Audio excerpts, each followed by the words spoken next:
विरोधी पक्षनेते धनंजय मुंडेंना पितृशोक झालाय। धनंजय मुंडे यांचे वडील पंडित अण्णा मुंडे यांचं दीर्घ आजारानं निधन झालंय। पंडित अण्णा स्वर्गीय गोपीनाथ मुंडे यांचे थोरले बंधू होते। वयाच्या 75व्या वर्षी राहत्या घरी त्यांनी अखेरचा श्वास घेतला। पंडित अण्णांच्या निधनामुळे राजकारण आणि सहकार क्षेत्रातलं लोकप्रिय नेतृत्व हरपल्याची प्रतिक्रिया राजकीय वर्तुळात पाहायला मिळते।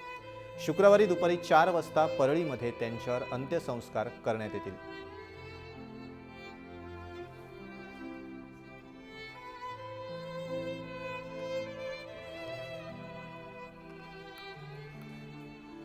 आपल्यासोबत आहेत शिवाजीराव, पंडित अण्णांचे मित्र आहेत, सहकारी आहेत। शिवाजीराव, काय आत्ता भावना आहेत पंडित अण्णांविषयी? अत्यंत आज ते आपल्यात नाही आहेत, काय भावना आहेत पंडित अण्णांविषयी? हॅलो शिवाजीराव बोला, तुमचा आवाज येतोय। आपल्यासोबत शिवाजीराव आहेत, पंडित अण्णा मुंडेंचे सहकारी मित्र। शिवाजीराव, पंडित अण्णा मुंडे आज आपल्यात नाही आहेत, काय तुमच्या आठवणी आहेत त्यांच्यासोबत? हॅलो आपल्यासोबत शिवाजीराव आहेत, पंडित अण्णा मुंडेंचे सहकारी, त्यांचे मित्र। बहुधा तांत्रिक कारणामुळे शिवाजीरावांशी संपर्क होत नाहीये। मात्र अत्यंत दुःखद बातमी आहे की विरोधी पक्षनेते धनंजय मुंडेंना पितृशोक झालाय। धनंजय मुंडे यांचे वडील पंडित अण्णा मुंडे यांचं दीर्घ आजारानं निधन झालंय। पंडित अण्णा स्वर्गीय गोपीनाथ मुंडे यांचे थोरले बंधू होते। वयाच्या 75व्या वर्षी राहत्या घरी त्यांनी अखेरचा श्वास घेतला।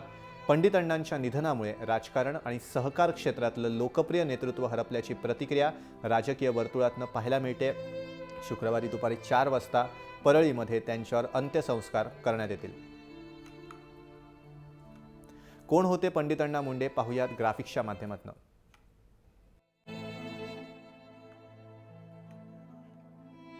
स्वर्गीय गोपीनाथ मुंडे यांचे ज्येष्ठ बंधू होते पंडित अण्णा मुंडे।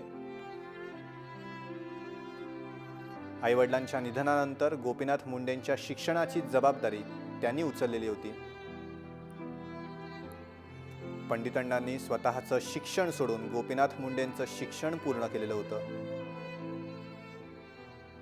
गोपीनाथ मुंडे यांच्या राजकीय, सामाजिक आणि व्यक्तिगत आयुष्यातल्या यशातही पंडित अण्णांचा मोठा वाटा होता। बीड जिल्ह्याच्या राजकारणात पंडित अण्णा मुंडे सक्रिय होते। बीड जिल्हा परिषदेचं 2 वेळेला त्यांनी अध्यक्षपदही भूषवलेलं होतं। परळी वैजनाथ साखर कारखान्याचं संचालक पद पंडित अण्णा मुंडेंनी सांभाळलेलं होतं। पंडित अण्णा मुंडेंचा काही वर्षांपूर्वीच राष्ट्रवादी काँग्रेसमध्ये प्रवेश झालेला होता। धनंजय मुंडेंनीही त्यांच्यासोबत राष्ट्रवादी काँग्रेसमध्ये प्रवेश केलेला होता। गोपीनाथ मुंडेंसोबतच्या कलहातनं राष्ट्रवादीमध्ये प्रवेश केल्याची चर्चा बीडमध्ये रंगलेली होती।